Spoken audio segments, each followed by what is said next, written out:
নমস্কার বন্ধুরা, আমি সঞ্চারী। আমার চ্যানেল ইএইচ কুকিংয়ে আপনাদের সকলকে স্বাগত।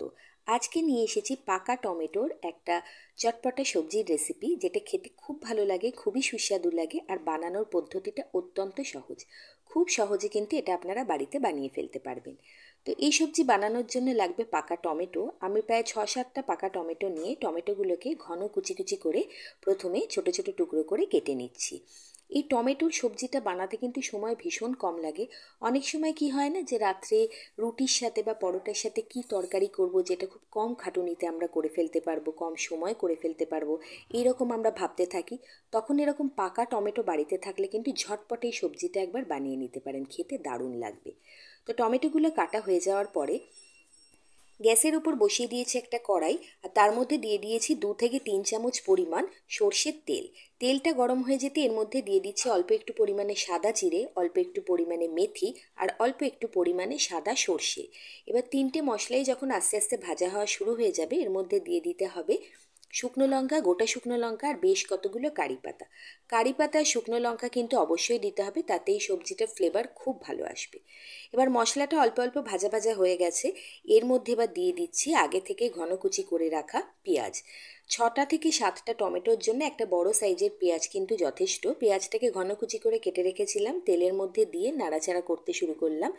এবার পেঁয়াজটা যখন অল্প অল্প একটু ভাজা ভাজা হয়ে আসবে, তখন এর মধ্যে দিয়ে দেব অল্প একটু পরিমাণে রসুন বাটা আর অল্প একটু পরিমাণে আদা বাটা। আমি এখানে রসুন আর আদা দুটোই গুঁড়ো ব্যবহার করছি, আপনারা অবশ্যই রসুন বাটা আদা বাটা দিতে পারেন।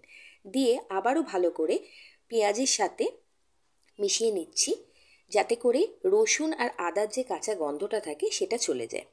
প্রায় 30 সেকেন্ড মতো ভালোভাবে সব কিছুকে মিশিয়ে নেওয়ার পরে এর মধ্যে আমি অ্যাড করে দিচ্ছি কাশ্মীরি লঙ্কার গুঁড়ো। এতে ঝাল হবে না, কিন্তু খুব সুন্দর একটা কালার আসবে। আর দিয়ে দিচ্ছি বেশ কিছুটা হলুদ বাটা বা হলুদ। এবার ভালো করে একটু নাড়াচাড়া করে নেব। নাড়াচাড়া করে নেওয়ার পরে এর মধ্যে একটুখানি ধনের গুঁড়ো অ্যাড করব। ধনের গুঁড়ো অ্যাড করার পরে সাথে সাথে অল্প একটু জল দিয়ে দেবো, কারণ অনেক রকম মশলা এখানে অ্যাড করেছি, তাতে মশলাগুলো যাতে পুড়ে না যায় সেই জন্য অল্প একটু জল দিয়ে ভালো করে আরও 1 থেকে 1.5 মিনিটের জন্য মশলাটা ভাজা ভাজা করে নেব। আর 1.5 থেকে 2 মিনিট পরে দেখবেন মশলা থেকে তেল ছাড়ছে। আর মশলা যখন এই রকম ভাজা ভাজা হয়ে যাবে, এখন যেরকম আপনারা দেখতে পাচ্ছেন ভালো মতো তেল ছাড়ছে মশলা থেকে, তখন কুচি করে রাখা টমেটোগুলোকে দিয়ে দিতে হবে। টমেটো দিয়ে মশলার সাথে টমেটোটাকে খুব ভালোভাবে আগে মিশিয়ে নেব, তারপরে ঢাকা চাপা দিয়ে 6 থেকে 7 মিনিটের জন্য রেখে দিতে হবে।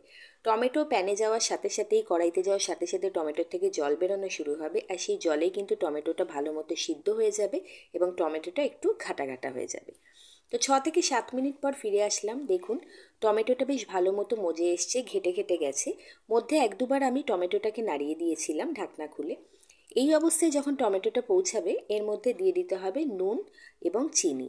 চিনি অবশ্যই করে একটু দেবেন, তাতে করে স্বাদটা কিন্তু খুব ভালোভাবে ব্যালেন্স হয়। তো নুন চিনি দেওয়ার পরে আমি খুব ভালোভাবে এটাকে মিশিয়ে দিচ্ছি। আর যখন ঢাকনা চাপা দিয়ে রান্না করছিলাম, তখন 2টো কাঁচা লঙ্কা কিন্তু আমি এর মধ্যে ভেঙে দিয়ে দিয়েছি। ঝালটা অবশ্যই নিজেদের স্বাদ অনুযায়ী দেবেন।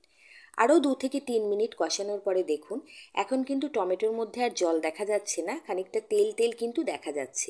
যতক্ষণ না পুরোপুরি তেল বেরিয়ে আসবে টমেটোর গা থেকে, ততক্ষণ কিন্তু বুঝতে হবে সবজিটা হয়নি। সবজিটা প্রায় শেষ পর্যায়ে, এখন আর জলের কোনো রকম পরিমাণ কিন্তু এর মধ্যে দেখা যাচ্ছে না, কোনো রকম জল দেখা যাচ্ছে না। এবার এর মধ্যে আমি একটু সাম্বার মশলা দিয়ে দিলাম। এটা আমার ঘরে বানানো সাম্বার মশলা, বিভিন্ন মশলা পিষে আমি এটা বানিয়েছি। আপনাদের কাছে রেডিমেড থাকলে আপনারা সেটা দেবেন, আর সাম্বার মশলা না থাকলে অল্প একটুখানি গরম মশলাও দিতে পারেন। এবার দেখুন তেল ওপর থেকে ভেসে উঠেছে, সবজি একদম পরিবেশনের জন্য রেডি। এটা রুটি পরোটার সাথে যেমন খেতে ভালো লাগে, তেমনি কিন্তু ভাতের সাথেও খুব ভালো লাগে, খুব ঝটপট তৈরি হয়ে যায়। পাকা টমেটোর এই রেসিপিটা যদি আপনাদের একটুও ভালো লেগে থাকে, অনুরোধ করব বন্ধু হয়ে চ্যানেলের পাশে থাকার জন্য, আর রেসিপিটা সবার মধ্যে শেয়ার করার জন্য। ভালো থাকবেন, সুস্থ থাকবেন, আবার দেখা হবে অন্য কোনো রেসিপির সাথে। ধন্যবাদ।